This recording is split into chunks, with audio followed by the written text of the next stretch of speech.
Guys, ito yung gagamitin namin bakal sa Friday.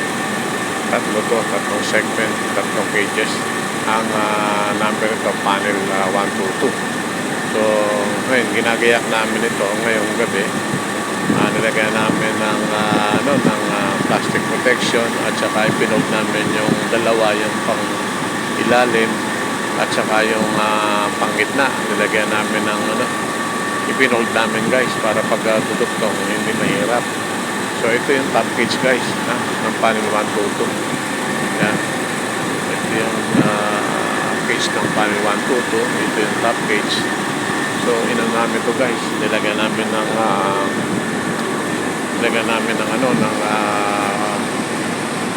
plastic protection. Well, pakikita ko sa inyo unahan. Yan. Ayun, malaki ito guys, 1 meter ito ang thickness. Ito, panel 122 guys. So ayun, nilagyan na namin ng plastic support yan para pagbubuhos, hindi sa contaminated ng konkreto. Yan ito guys, nilagyan na namin, natapos na namin. Yan. Natapos na namin lagyan. So yan yung top cage ng panel 122 guys. And then ito naman yung pangalawa. Ito yung bottom na i-fold na namin guys. So ito, kung mapapansin nyo, nakalupi na yung extension bar nya. Yan, dyan natin itutugtong yung dugtungan, tapos i-welding natin dyan yung pinakikita ko sa dyan pag naguhulog kami ng bakal.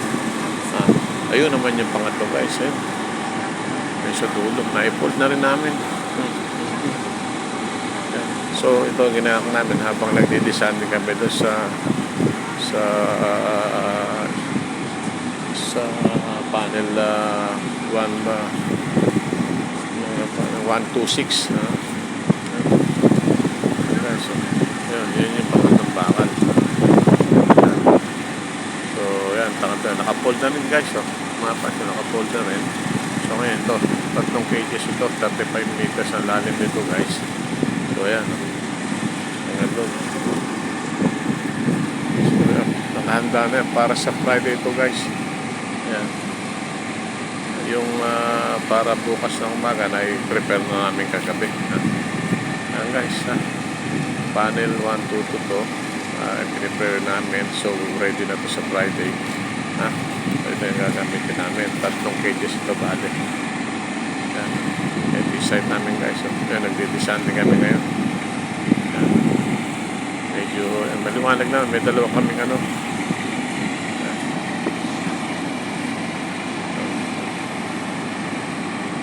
yung site namin guys. Yan yung crane. Yan guys, ito pagka-preparation namin ng steel cage ng panel 122, ready na to para sa Friday na welding na ng welder.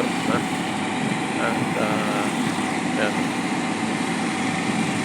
Okay guys, so panel 122 ready na steel cage para sa Friday.